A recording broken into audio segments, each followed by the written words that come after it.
नमस्कार शेतकरी मित्रांनो, स्वागत आहे तुमचं एका विशेष व्हिडिओमध्ये। शेतकरी मित्रांनो, सध्या महाराष्ट्रामध्ये प्रधानमंत्री पीक विमा योजनेच्या अंतर्गत त्या ठिकाणी 2022, 23 आणि 24 या तीनही वर्षातील पीक विमा वाटपाचा कार्यक्रम त्या ठिकाणी सुरू आहे। आता यात विदर्भ असेल, मराठवाडा असेल, पश्चिम महाराष्ट्र असेल, मध्य महाराष्ट्र असेल, अशा एकूण 23 जिल्ह्यांचा समावेश याच्यामध्ये त्या ठिकाणी आहे। आता काही शेतकऱ्यांच्या खात्यावरती पीक विमा जमा झाला, तर काही शेतकऱ्यांच्या खात्यावरती जर आपण क्लेम पाहिलं तर त्यावरती क्लेम अमाऊंट 0 असं त्या ठिकाणी दाखवत आहे। सोबतच क्लेम कॅल्क्युलेटेड आणि UTR नंबर येणे असंही त्या ठिकाणी दाखवत आहे। सोबतच क्लेम टाईप जो काय दाखवत आहे तो यील्ड बेस असं त्या ठिकाणी दाखवतो आहे। हा नेमका काय प्रकार आहे आणि अशा शेतकऱ्यांना पीक विमा मिळणार का, याबाबतीत महत्त्वाचा अपडेट आपण याच्या व्हिडिओच्या माध्यमातून त्या ठिकाणी पाहणार आहोत।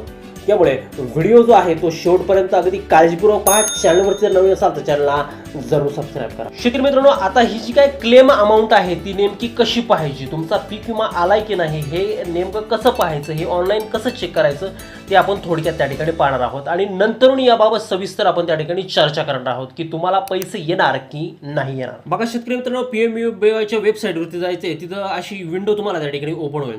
त्यामध्ये तुम्हाला तुमचा जो काय रजिस्टर्ड मोबाईल नंबर आहे तो टाकून घ्यायचा, कॅप्चा कोड टाकायचा आणि रिक्वेस्ट फॉर OTP ऑप्शनवरती क्लिक करायचं। आता हा जो काय OTP आहे हा तुमच्या रजिस्टर्ड मोबाईल नंबरवरती त्या ठिकाणी गेलेला आहे आणि हा OTP तुम्हाला इथं त्या ठिकाणी एंटर करायचा। OTP एंटर करताना काळजी घ्यायची, तो व्यवस्थित एंटर केला जाईल। त्यानंतर अशी एक विंडो त्या ठिकाणी ओपन होईल, त्यावरती फार्मर नेम असेल किंवा तुमचे पॉलिसी डिटेल्स त्या ठिकाणी असतील। आता पॉलिसी डिटेल्समध्ये जे काही ॲप्लिकेशन नंबर आहे, तुमचं क्रॉप आहे, व्हिलेज आहे, एरिया आहे, तुमची सबसिडी आहे, पॉलिसी स्टेटस तुमचं ॲप्रूव्ड झाला आहे आणि क्लेम डिटेल्स आहेत।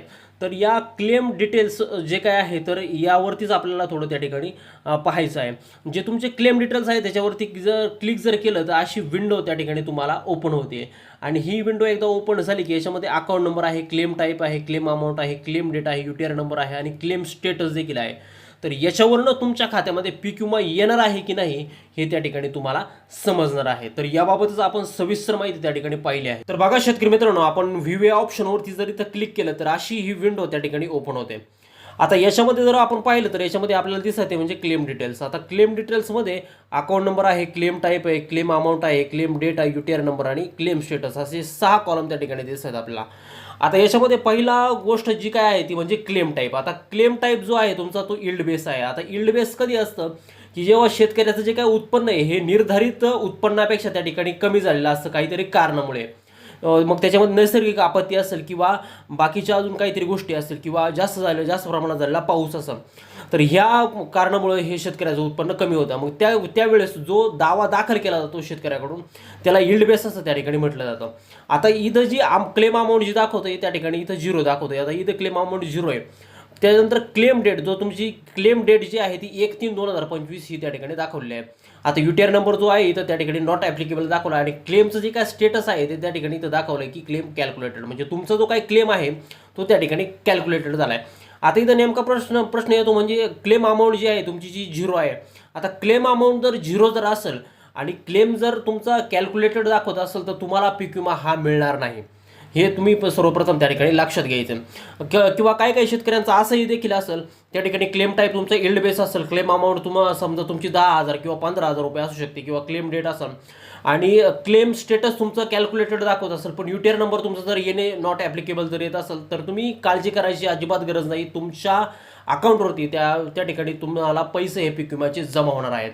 ज्यावेळेस तुमचा हा UTR नंबर ज्यावेळेस पडेल तर त्या क्षणी तुमची जी काय अमाऊंट आहे ती तुमच्या बँक खात्यामध्ये त्या ठिकाणी ट्रान्सफर केली जाते।